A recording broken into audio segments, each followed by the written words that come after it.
Buenas tardes. La clase que veremos en el día de hoy corresponde a regiones comunes óseas a cara y cráneo. Vamos a entender por regiones comunes óseas a aquellas estructuras o espacios que van a estar formados tanto por huesos del cráneo como por huesos de la cara. En esta clase hablaremos de la región temporal, la infratemporal, la fosa pterigomaxilar o pterigopalato-maxilar, se puede nombrar de las dos formas. Hablaremos también de las órbitas y las fosas nasales. Además, incluiremos en esta clase a la región palatina ósea o paladar óseo. Esta no es una región común, ya que va a estar solamente formada por huesos de la cara. Sin embargo, este es el momento adecuado para poder pasarla. El conocimiento de las regiones comunes, y para qué decir del paladar óseo, guarda directa relación con nuestra actividad clínica, ya sea para odontólogos generales o profesionales. Por lo tanto, su conocimiento acabado es un requisito indispensable para poder aprobar este curso de morfología. Comenzamos. Comenzamos con la fosa temporal. Son dos, derecha e izquierda, y cada una se va a situar en la parte lateral del cráneo. La podemos apreciar acá en la imagen, marcado con una línea negra. Sus límites específicos son, comenzamos acá, la línea temporal del frontal. Esta se va a continuar con la línea temporal superior del hueso parietal. El límite inferior va a estar dado por el borde superior del arco cigomático y anteriormente por el borde posterosuperior del hueso cigomático. Por lo tanto, podemos apreciar una continuidad en sus límites. Las suturas que nosotros vemos presentes en esta fosa temporal van a presentar la forma de una letra H. Además, vamos a encontrar la presencia de la línea temporal inferior, en donde se va a insertar el músculo temporal. Finalmente, debemos identificar los segmentos óseos que forman esta fosa. Y es así como vamos a tener la porción más inferior del hueso parietal, la escama del hueso temporal, la porción temporal del ala mayor del esfenoides y finalmente la superficie temporal del frontal. Para explicar su contenido vamos a utilizar estas imágenes que aparecen en el atlas Netter. Podemos identificar la presencia del músculo temporal que ocupa casi toda la extensión de la fosa. Este músculo va a estar cubierto por su fascia, la fascia temporal, y además en esta fosa vamos a tener el paso de diferentes vasos temporales. Vamos a encontrar en esta fosa la presencia de un agujero muy pequeño, llamado cigomático temporal, que se abre en la cara lateral de la apófisis frontal del hueso cigomático. No lo tenemos en este esquema, pero más o menos se encontraría a esta altura por dentro de la fosa temporal.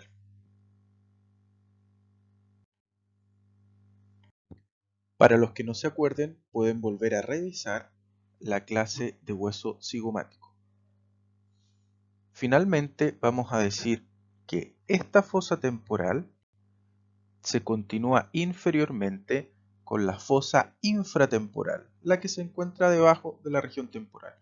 Para eso nosotros debemos pasar entre la pared de la fosa temporal y el arco cigomático. En este sentido encontramos una comunicación, repito, entre la fosa temporal y lo que hay más abajo que corresponde a la infratemporal. Entonces nosotros vamos a continuar con la fosa infratemporal, probablemente la más difícil de estudiar de todas las regiones comunes, debido probablemente a su forma que es un poco más irregular. A veces los límites son un poco más difíciles de identificar.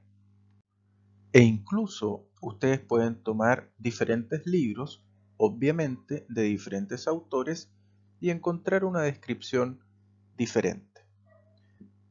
Veamos la que nosotros vamos a utilizar. Le vamos a asignar a esta fosa la forma de una pirámide cuadrangular, de modo que va a presentar 4 paredes, una anterior, una posterior, una medial y una lateral. Además va a presentar una base, que es superior, y un vértice inferior.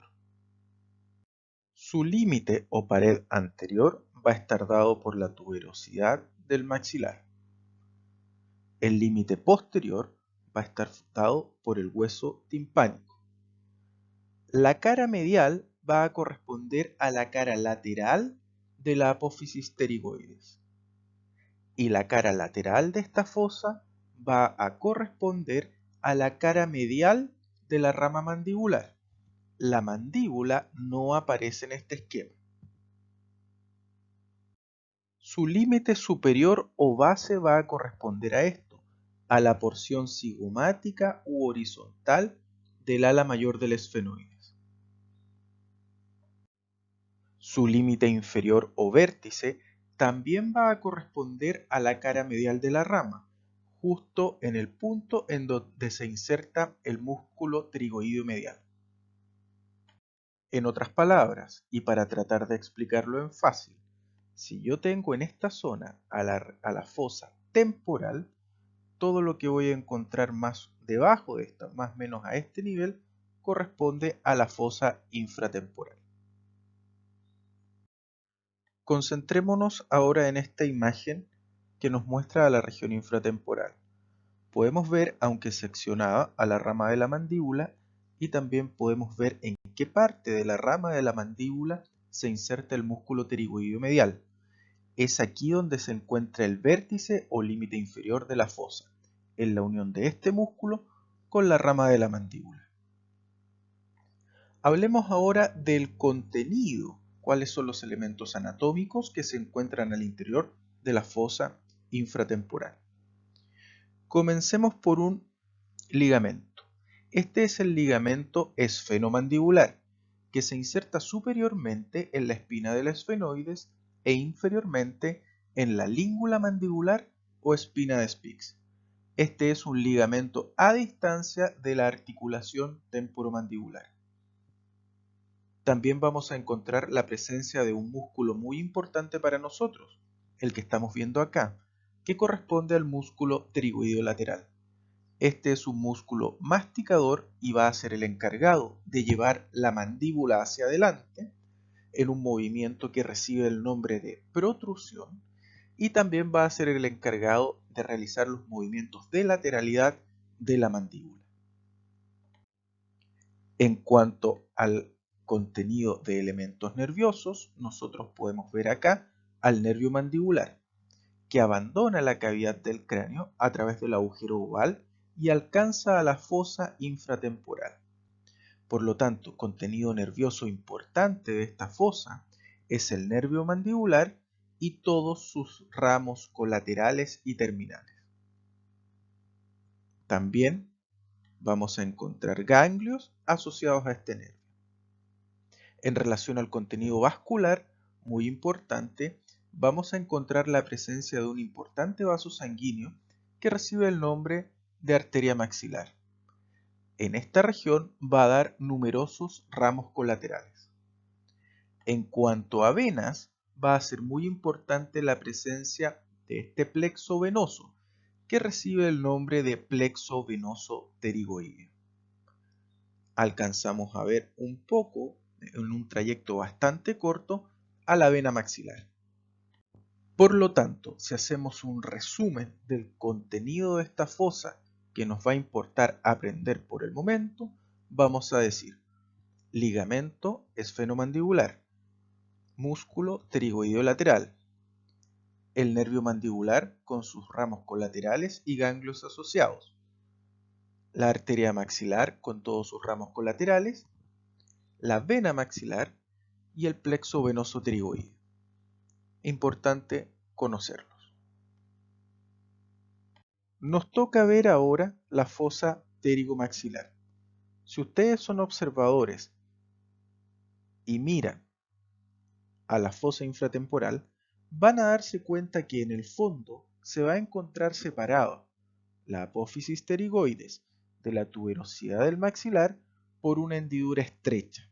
Esta hendidura estrecha está orientada en sentido vertical y va a ser más amplia superior que inferiormente. A través de esta hendidura estrecha situada en el trasfondo de la fosa cigomática podemos ingresar a una cavidad o fosa. Es la fosa pterigomaxilar. Le vamos a asignar a esta fosa la forma de una pirámide cuadrangular. Por lo tanto, va a presentar 4 paredes, una base que va a ser superior y un vértice inferior. La pared o límite anterior va a estar dado por la tuberosidad del maxilar. La pared posterior va a estar dada por el borde anterior de la apófisis pterigoides. La pared medial, que es la que estamos viendo al fondo, va a estar formada por la cara lateral de la lámina vertical del palatino. Si ustedes son observadores, en la parte superior de esta pared vamos a encontrar un agujero. El agujero esfenopalatino. Este agujero comunica la fosa pterigomaxilar con las fosas nasales. La pared lateral no existe. Corresponde a esta fisura en sentido vertical que se llama fisura pterigomaxilar y que comunica la fosa pterigomaxilar con la infratemporal. Su base, que es superior, va a estar dada en su parte anterior por la hendidura esfenomaxilar que comunica esta fosa con la órbita. La parte más posterior de la base va a corresponder al cuerpo del esfenoides. Finalmente, su vértice, que es inferior, va a corresponder a la unión de la apófisis pterigoides y piramidal del palatino por una parte con la tuberosidad del maxilar por la otra. Debemos recordar que en este vértice, que va a estar formado por la tuberosidad del maxilar y el borde anterior de la apófisis pterigoides, también va a intervenir la apófisis piramidal del palatino, que es la que se sitúa en la escotadura pterigoidea. Por lo tanto, son estas tres estructuras las que contribuyen a formar el vértice. Esta fosa se va a comunicar con otras regiones vecinas a través de conductos o agujeros. Hacia arriba se va a comunicar con la cavidad craneana a través del agujero redondo. Por aquí sale del cráneo el nervio maxilar. Hacia abajo se va a comunicar con la cavidad bucal a través del conducto palatino mayor. Por aquí pasan los vasos y el nervio palatino mayor. Hacia adelante se va a comunicar con la órbita a través de la hendidura esfenomaxilar. Por allí van a pasar los vasos y el nervio infraorbitario, además del ramo orbitario del nervio maxilar. Hacia atrás ahora se va a comunicar con la faringe a través de los conductos pterigoideos ovidianos que estaban situados en la base de las apófisis pterigoides.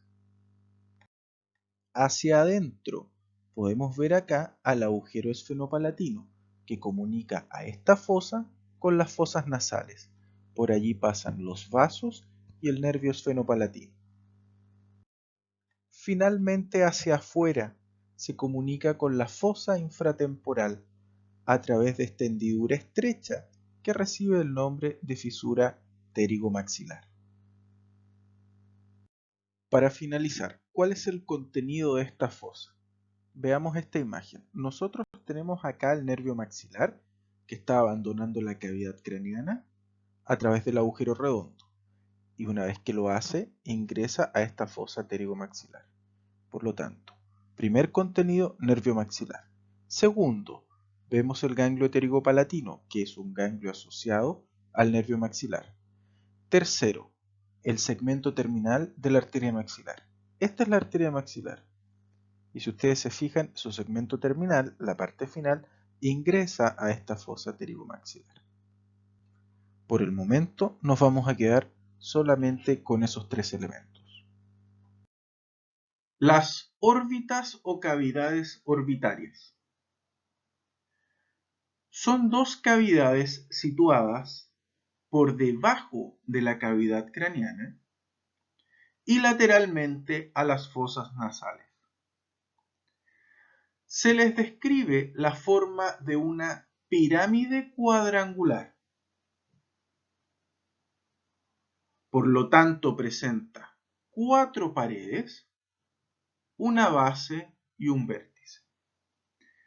Tenemos pared superior, pared lateral, pared inferior y pared medial. Tenemos también una base que es anterior y que corresponde al reborde orbitario y un vértice que vamos a situar en la parte posterior. La pared superior o techo va a estar formado en su parte anterior por la superficie orbitaria del frontal y en su parte posterior va a estar formada por la cara inferior del ala menor del esfenoides. La pared lateral ahora va a estar formada por la cara orbitaria del ala mayor del esfenoides, la cara medial de la apófisis frontal del hueso cigomático y también la superficie orbitaria del frontal en este pequeño segmento que encuentro arriba. La pared inferior o piso va a estar formada por la cara superior de la apófisis cigomática y en su segmento más posterior por este triangulito que vemos acá, que corresponde a la apófisis orbitaria del palatino. Finalmente, su pared medial va a estar formado de adelante a atrás por el segmento más posterior de la apófisis frontal del maxilar, la cara lateral del hueso lagrimal y la cara lateral de la masa lateral del etmoides. La base, que es anterior, corresponde al reborde orbitario y el vértice posterior lo vamos a situar más o menos a la altura del extremo inferior o medial de la hendidura esfenoidal. La órbita presenta numerosos agujeros. Debemos conocer los elementos que los atraviesan y también las regiones que se comunican a través de estos. La hendidura esfenoidal la estoy marcando acá, que está formada principalmente entre el ala menor y el ala mayor del esfenoides. Comunica la órbita con la cavidad craneana y por allí pasan los nervios oculomotor, troclear, abducens, los ramos terminales del nervio oftálmico, que son el frontal, el nasal o nasociliar y el lagrimal. Y finalmente un elemento vascular, la vena oftálmica. La hendidura esfenomaxilar, situada más abajo, también llamada fisura orbitaria inferior, es la que se sitúa entre el ala mayor del esfenoides y el hueso maxilar. A través de ella se comunica la órbita con la fosa pterigomaxilar. Por allí pasan el nervio infraorbitario, los vasos infraorbitarios y también el ramo orbitario o cigomático del nervio maxilar. Este es el conducto óptico. Comunica a la órbita con la cavidad craneana. Por allí pasan el nervio óptico y la arteria oftálmica. El agujero cigomático orbitario no se ve claramente en esta imagen. Está situado más o menos donde yo he colocado el puntero láser. Es el orificio de entrada a un conducto que recorre internamente el hueso cigomático y que se divide en dos. Un conducto cigomático facial que se abre a la cara, en este agujero, y un conducto cigomático temporal que se dirige hacia atrás, hacia la región temporal. Los conductos etmoidales anterior y posterior van a estar situados en la cintura frontoetmoidal. Por aquí pasan los vasos y nervios etmoidales anteriores por el conducto anterior y posteriores por el conducto posterior. A través de estos conductos se comunican la órbita con la base del cráneo.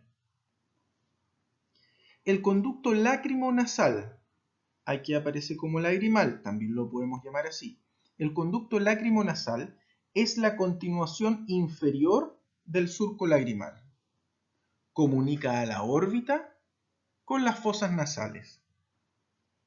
La desembocadura a nivel de las fosas nasales de este conducto lacrimonasal se da en el meato inferior. Por este conducto pasan las lágrimas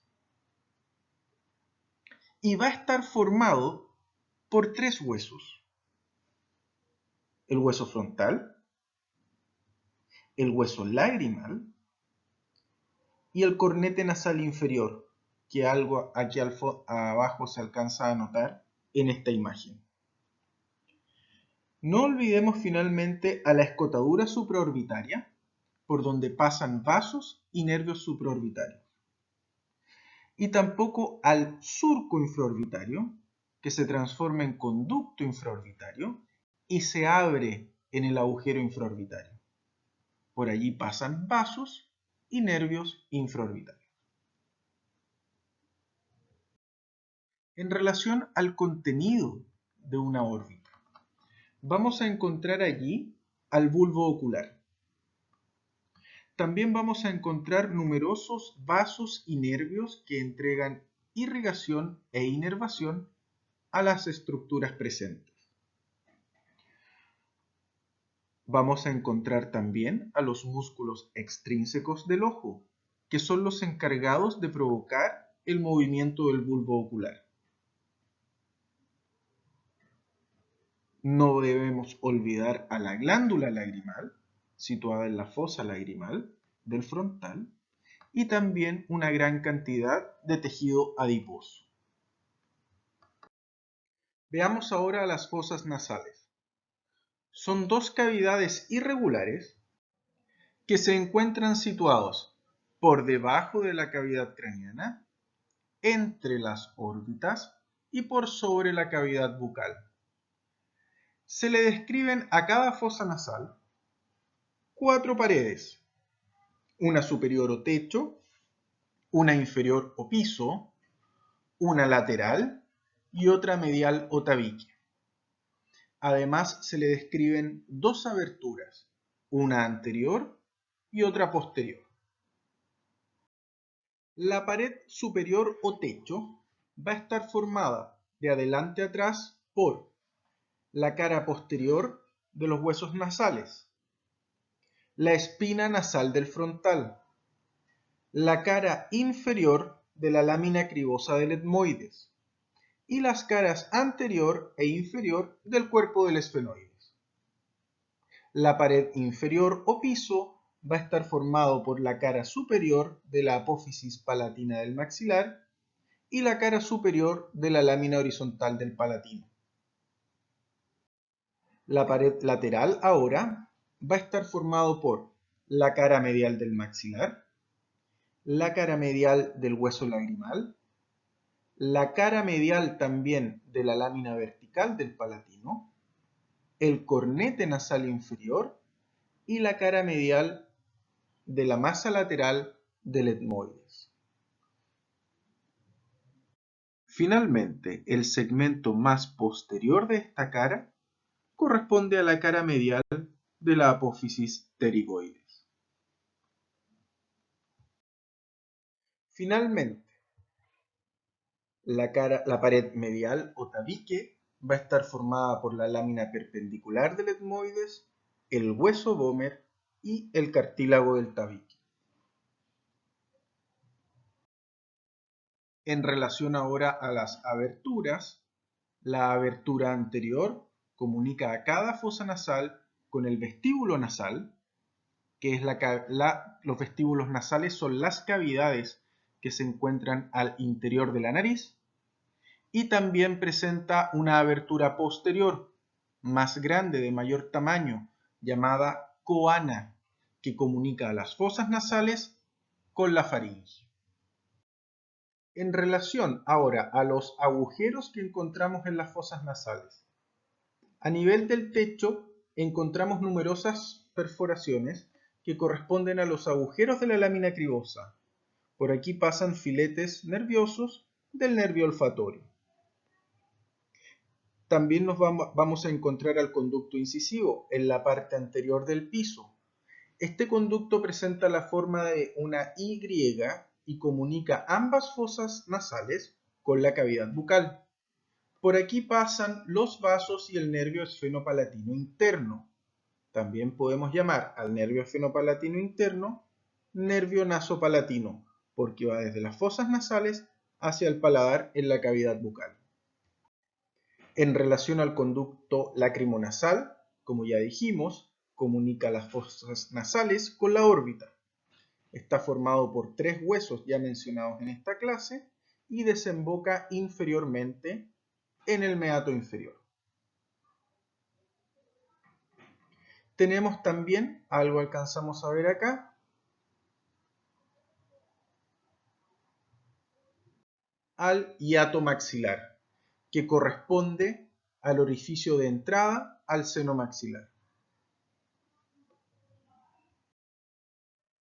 El hiato maxilar es un orificio amplio cuando uno observa un hueso maxilar que no está articulado, pero este orificio amplio se ve estrechado anteriormente por el hueso lagrimal, posteriormente por la lámina vertical del palatino, inferiormente con el cornete nasal inferior y superiormente con el etmoides.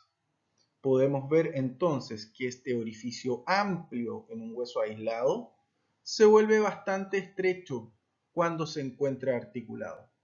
Recordamos que nosotros nunca vamos a trabajar en un maxilar que no se encuentre articulado. Debemos recordar que en la pared lateral de una fosa nasal encontramos 3 láminas óseas alargadas de adelante a atrás, incurvadas, que reciben el nombre de cornetes o conchas nasales. Van a ser 3: superior, el más pequeño, a continuación tenemos el cornete medio y luego el cornete inferior, más grande. Los cornetes delimitan a los meatos, que corresponden a los espacios situados entre el cornete y la pared lateral de la fosa nasal. En el meato inferior desemboca el conducto lacrimonasal. En el meato medio desemboca el seno maxilar, el seno frontal a través de un conducto llamado infundíbulo que pasa por el interior del etmoides, y también las celdillas etmoidales anteriores. En el meato superior ahora desembocan las celdillas etmoidales posteriores y a esa misma altura desemboca también el seno esfenoidal.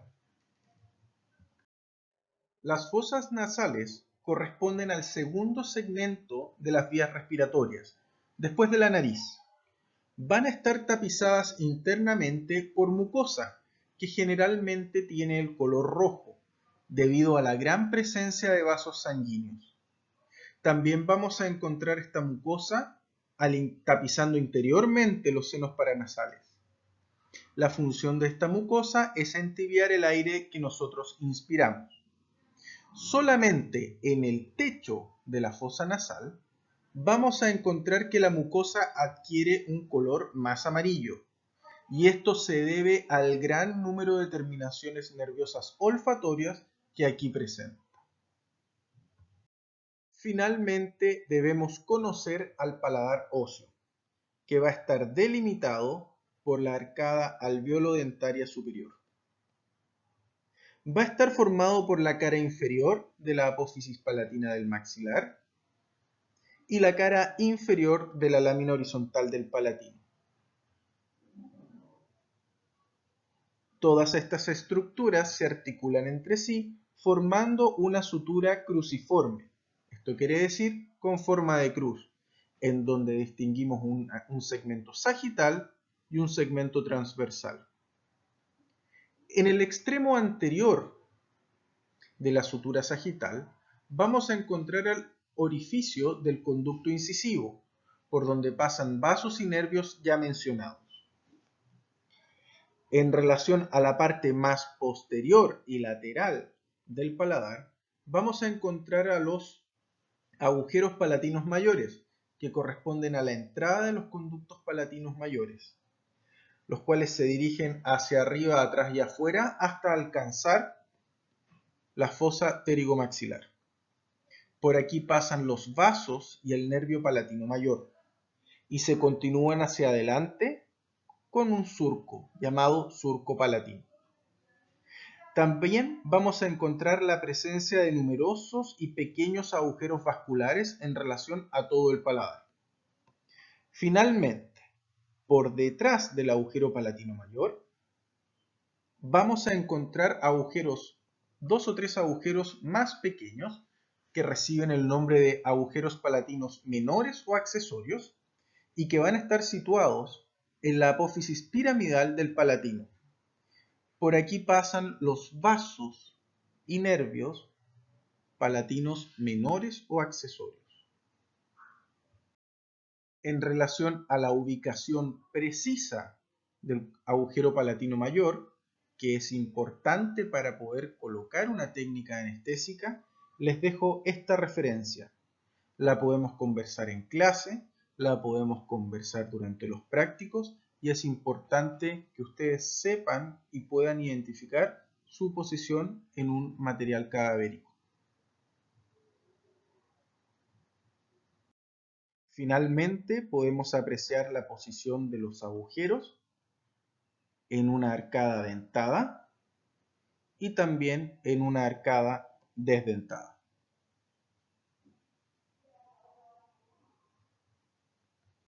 Hasta aquí llegamos con la clase, espero les haya gustado, les sirva y desde ya estoy atento a todas las consultas o dudas que ustedes puedan tener.